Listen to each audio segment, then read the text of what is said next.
Sister Sis. Hey, did y'all miss us? Because we sure missed you. Look, watch, like, and subscribe to our channel at Sister Sis 1988, as well as follow us on all our social media platforms at Sister Sis 1988. We have a show for today. We have a married couple, yes again, but a more seasoned married couple who's going to give us some wisdom today on marriage. We've already explained to them the specifics of why we feel it's important to have married couples such as themselves on a platform, so that, you know, from single ladies like us, making sure we're looking for the right things and not the superficial things that our generation so often does these days. So I'm gonna hand it off and let them introduce themselves. How y'all doing? Good. Hello. Good. Okay, so we're gonna let Mr. Montgomery go first. I'm gonna let my wife go first. Okay, Miss Mama go first. I call her Mama. We work together, so it's my work Mama. Okay. I am Sheila Montgomery, married to this gentleman, Mr. Coolidge Montgomery, aka Mike, for 38 years. Right. Yes. Amen. And my name is Coolidge Montgomery. Mhm. Awesome. Welcome. Thank you guys for coming today. So we're gonna dive in. Yes. So we gonna start easy. Yes, please. Please. How did you guys meet? And what were your thoughts when you met each other? That's for me or Both of you guys. So however you want to answer it. we met at a club. The club was called Bernard's 2. And I met my wife there. I saw her from a distance. She was looking fine and everything. So I stepped to her. She's still looking fine. Right. You ask me. Absolutely. So I approached her and asked her what her name and if she wanted to dance, and she accepted. Okay. And what were your thoughts when he walked up to you? He came, and the only thing that threw me off, he kept coming to ask me to dance, but he would go back with a group of women where he was standing. I now know that he was at the club with his sisters. See, that could have turned out. And I kept the young lady that I was with. We were friends. We had grown up together from elementary. And when I moved here to Dallas, she loved to go out, and so we went to Bernard's too. And of course, I had on some shorts and something else. It was in the summer. It was in the summertime, and we were just leaning against the wall. If y'all kind of know how it is when we come in, it had a dance floor down and kind of one up, not really a dance floor up, but you could sit up. And we were just leaning because there was a lot of people there. And then all of a sudden, he showed up and he said, "Hi, I'm Mike." I think that's why I call him Mike, because he introduced me as Mike. And he said, "Would you mind having this dance with me?"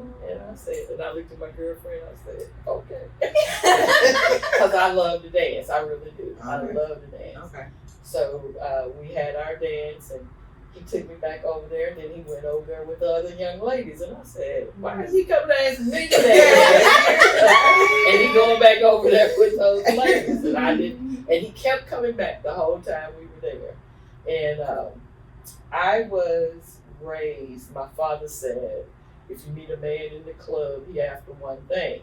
So I told him my name was Ann, and I gave him the wrong number. So that was that first time we met. Oh man. So were your sister sizing her up? Is that why you kept going back and forth trying to get your sister to you? No, I had brought them. I didn't want to diss them while I was Okay. and so that's why I was going back and forth. But you see how that easily, like up to date, it's the same type of situation. We just assume he can't agree with all these chicks. And he walking up and why is that? So times ain't changed like people think they have. Right. No, They have not. So, okay. Quick question before we move on. So you said that's how you guys first met, because you gave him the wrong number. So how did y'all reconnect? in another club. But my I told that, but I didn't catch that.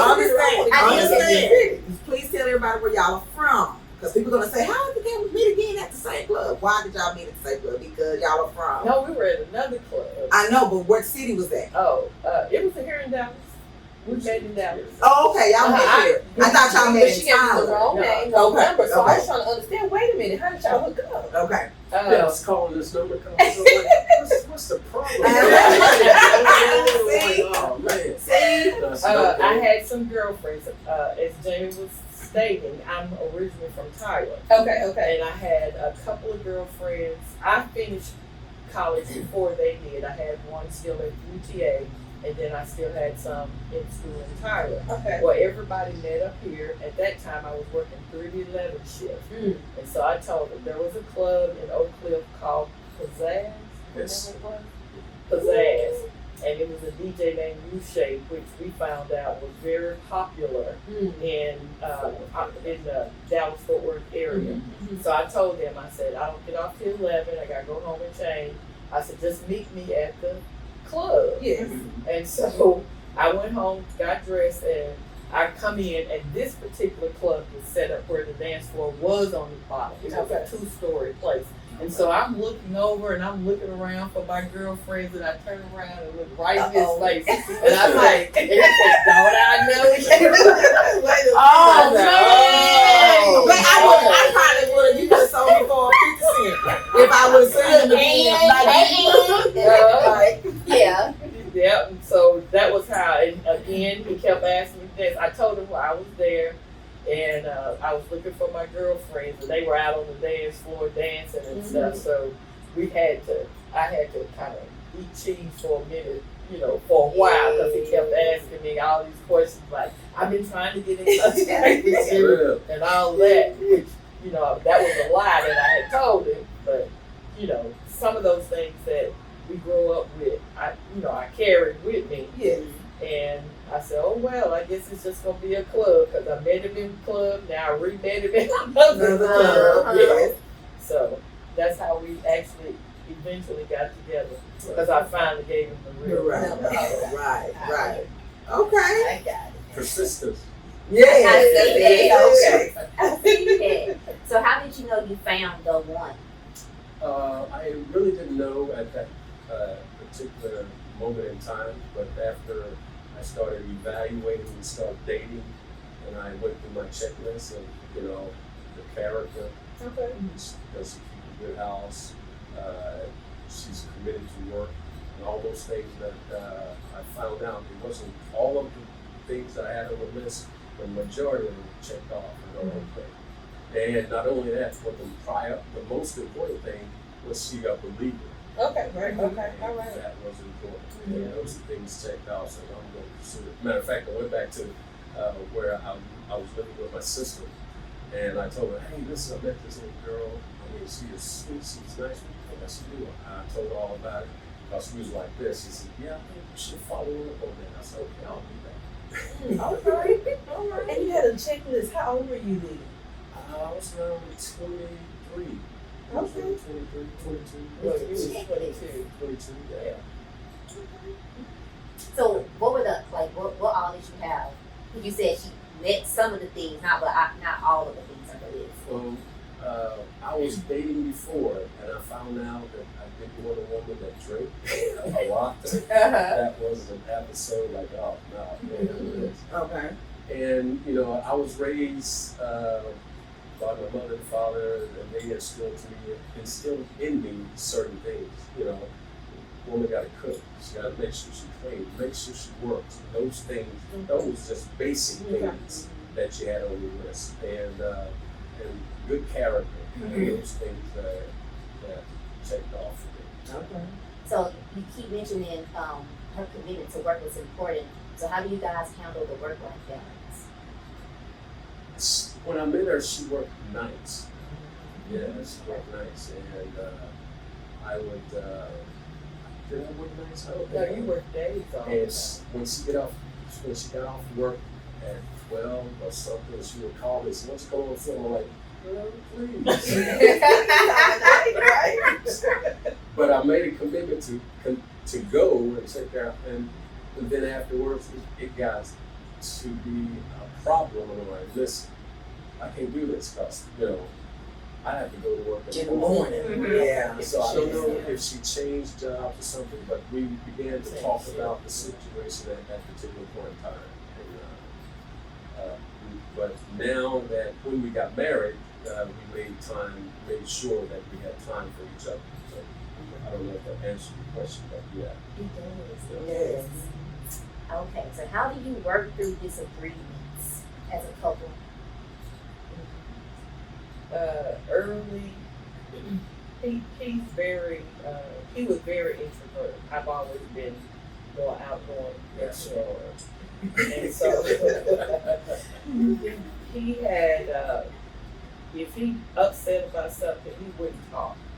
Whereas you gonna talk it out with me. I'm gonna follow you all to where you go to the bathroom. I'm gonna follow you. We'll say what I need to say. As we started learning, because he mentioned the list, I said my list was not very big at that time because I didn't know any better.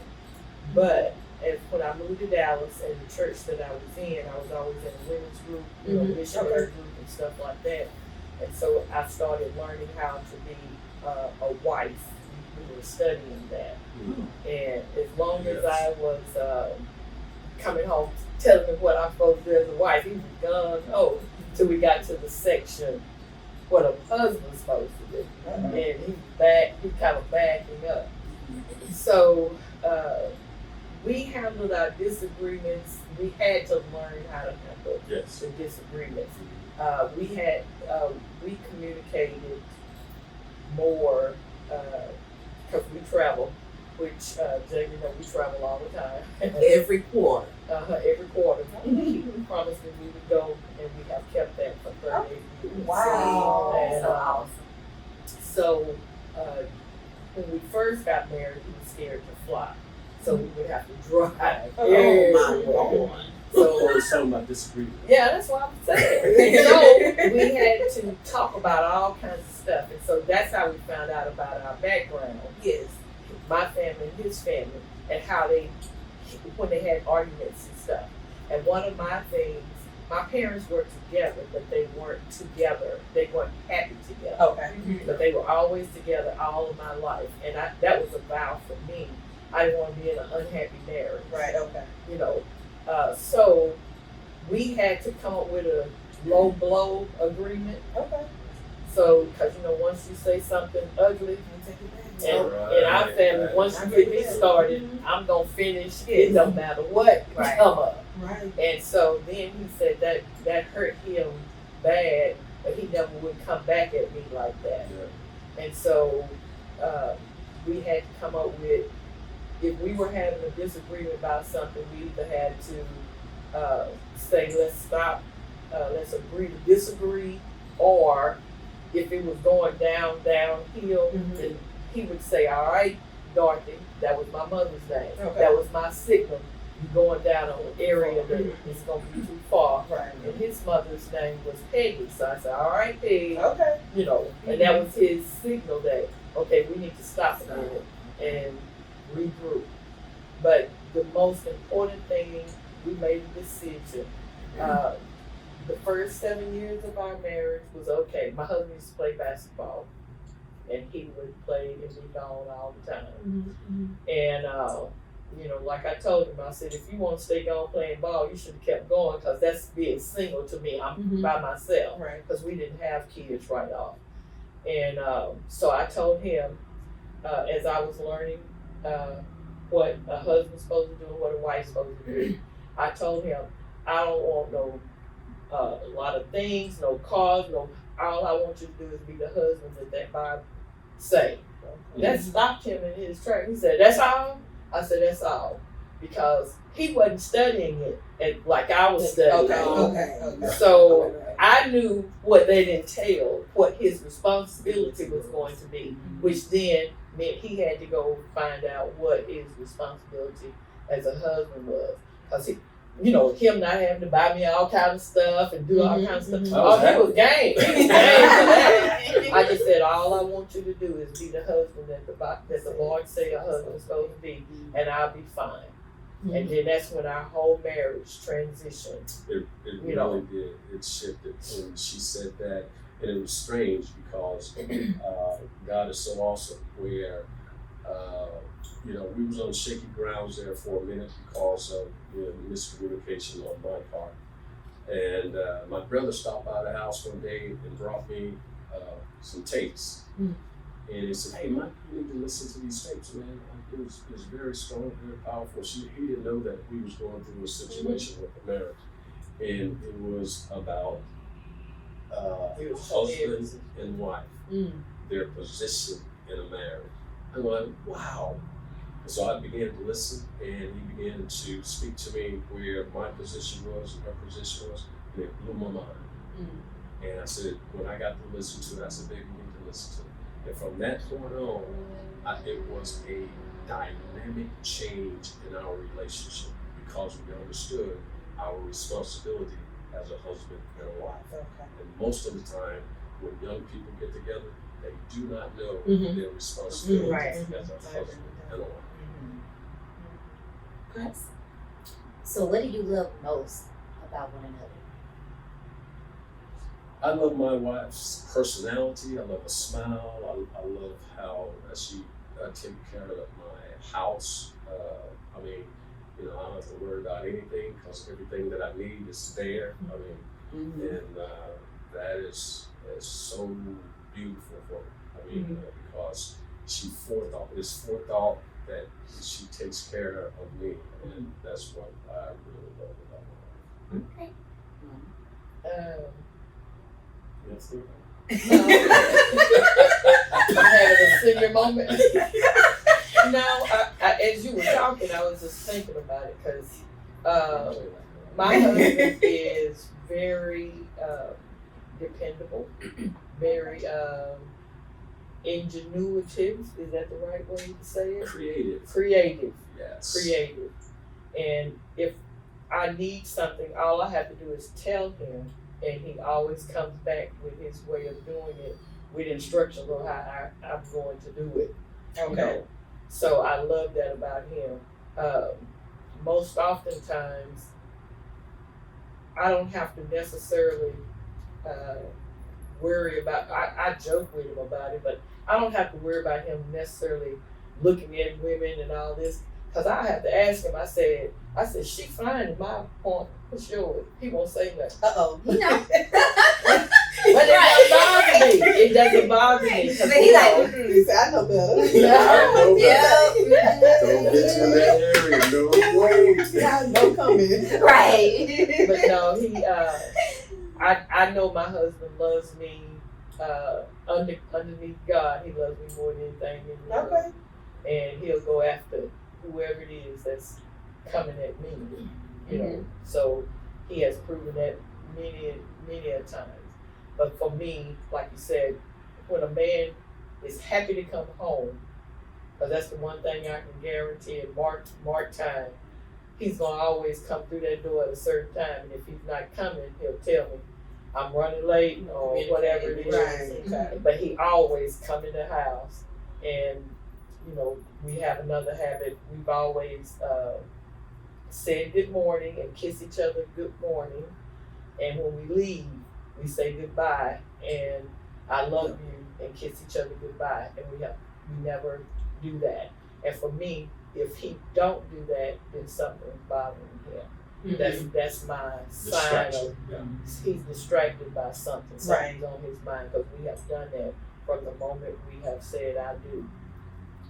Always. So pretty much, I think they call it now knowing their love language. Yes. Mhm. Yeah. So I do have a question. So when you do notice that he is distracted or something is wrong, what do? You just kind of let him be, or you kind of try to figure out what's wrong? it just kind of depends on how much distraction it is.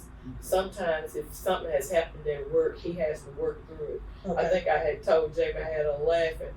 We were having a conversation one time, and when somebody trying to dish me, I gotta come back for you right there. Okay. We be halfway home or always, and then all of a sudden he said, "No, he didn't try to," so it take him so He long. hold it. He don't Well, no, correct it. he doesn't. It doesn't seem like he recognizes that you tried to dish him. Okay. No, I think God has blessed me in Okay. such a way to have that delay. Because at that particular point in time, I may not have the Correct. control Okay. Yeah. to address the situation. And so, he will share it with me later on. I go, okay, let me go back and address this. Okay, But he have okay. time to chill and think about how I'm gonna. Right. But yeah. Okay. But you know, my I wife also is have like, to hear. okay, baby, come down, here, let's go. Cause I'm coming at you. We stopping it right at that there. moment. Oh, Nip it in the bud. Nip it in the bud. Okay. So I have one more question. okay. How do you guys keep it spicy? We are now at a different stage in our lives. So we have had the one thing we always did. We still had a date every week, regardless. He'll always tell me if I look nice or whatever it is on that, but I always try to make sure that I dress appropriately to where, you know, his eyes stay this way. Okay. But I don't know. I don't know if that's going too deep or whatever it is. But But I would like to say it's in stages. Like Yeah. when we first got married, it was we had a date night. Not only a date night, we had different things that we did to keep it spicy. And at that young age, you don't have to keep it spicy because you're already spicy. Yeah, you're right. right. And then there are seasons, there are change, Uh-huh. and so you have to adjust to the change. Okay. When we have children, then you have Yes. to, okay, now, okay, you have to have this time period. Yeah. Okay, baby, this is the day and this is the time that we need to meet or go out. So you have to make those adjustments. yeah.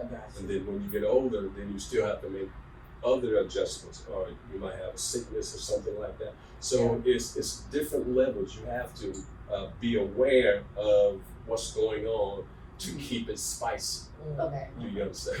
And it's So, always So a way to do it. Just depending on the season. Absolutely. Yes. Yes. So to me, what it seems like I'm hearing too from you guys, it sounds like there's a lot of predetermined things that you guys have set. 'Cause even just as far as agreements, it sounds like I know you would call, I forget the name, I think Dorothy and Peggy. Yeah. You would call each other. Was that something that was predetermined before, or I guess when you guys were not upset with one another, you guys would decide, okay, Yeah. when you were upset, I'm calling you Dorothy. That means you need to calm down. Or when I'm upset, I'm calling you Peg or Peggy. I'm sorry, like you said that wrong. Yes. You need to calm down. So it sounds like you guys have a lot of predetermined things. Right. When it happens, Yes. and when there is strife between Yes.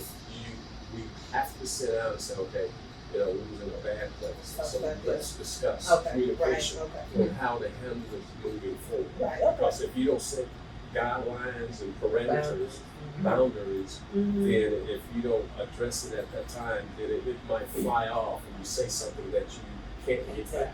No matter how you forgive them, you'll always be able to remember what they said. Right. Right. And that was why we had to say to keep my heart protected, keep his heart protected. Yes. Because like I said, I grew up, my father cussed so bad all the time. That's not something that comes out of my mouth.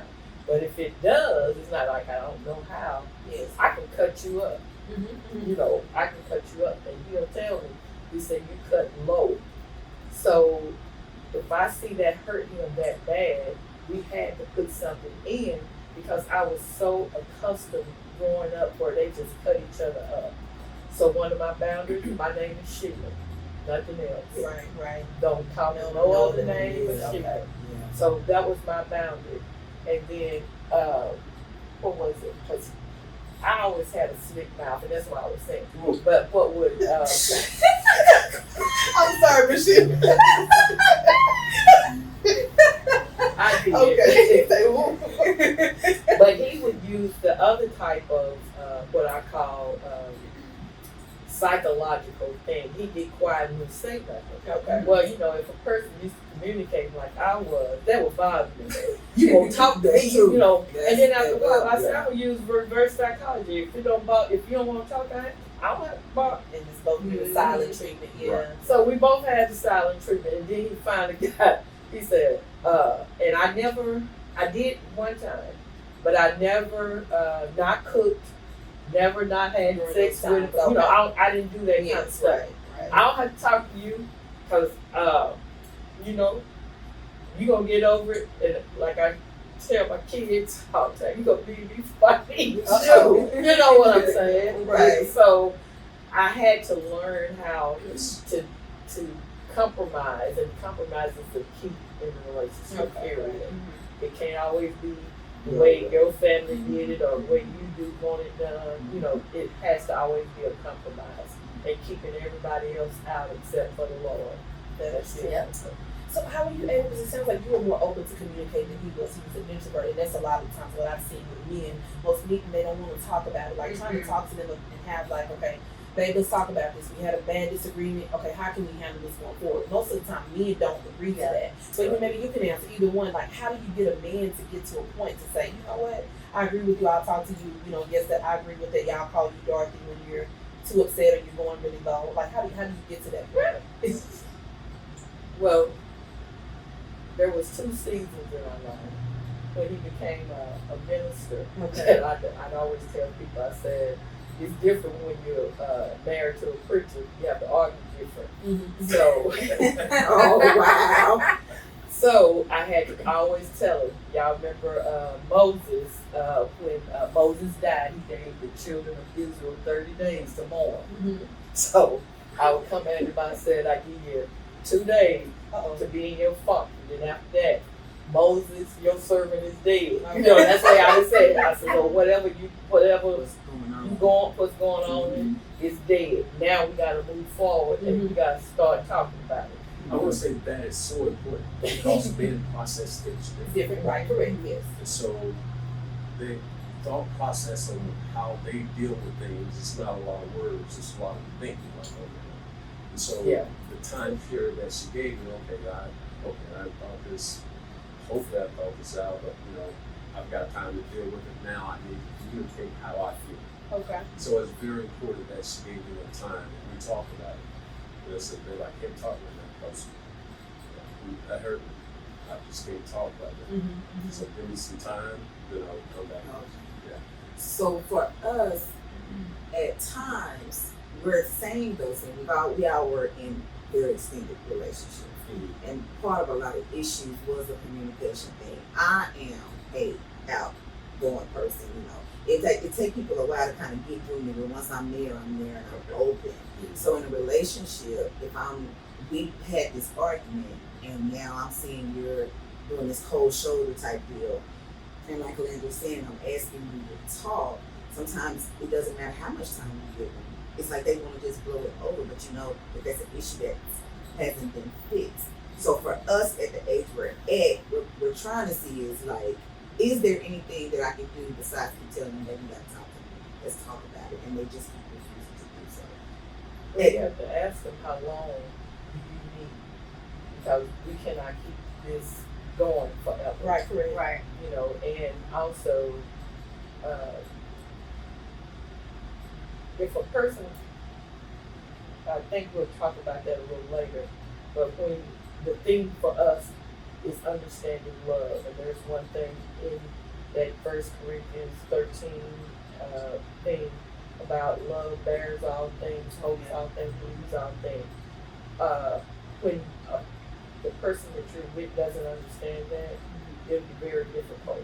So that's one of the reasons why ours is successful, because just everything in that 1 Corinthians 13, if we follow that, we can work through everything, because it allows for him to get whatever point he wants to get over. The Lord can heal everybody. And that's the understanding that we have. Nothing is more powerful than the Lord. Nothing.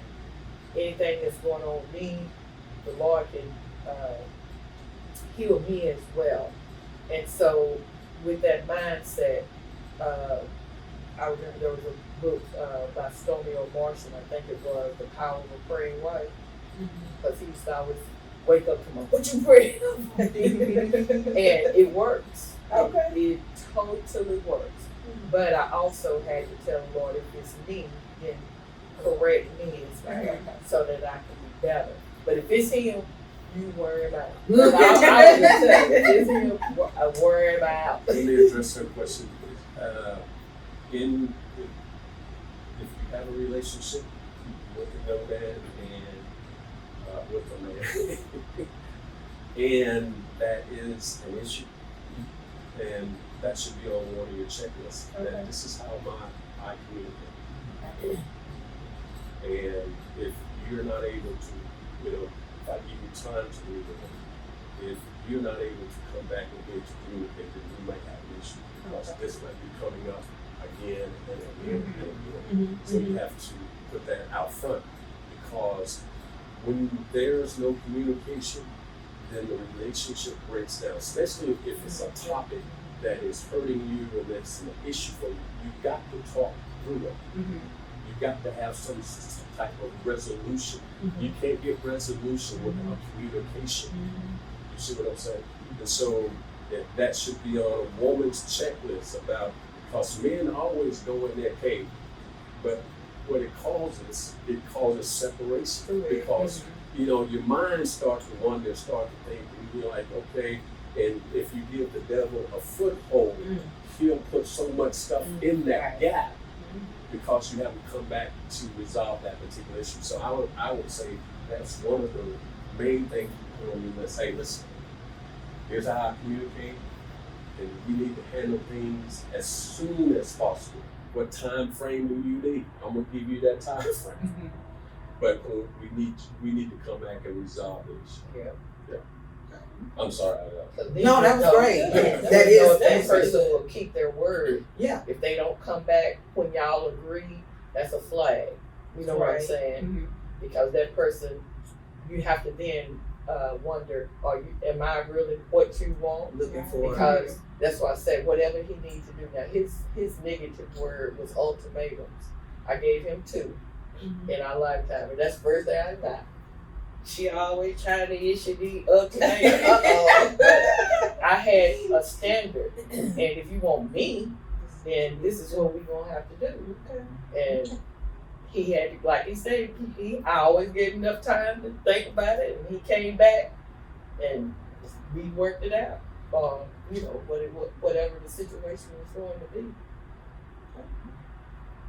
That's all I have. Yeah. Well, woo! See, that was good. That was great. So, Until next time. there is strength in sisterhood. And supporting sisterhood. Bye.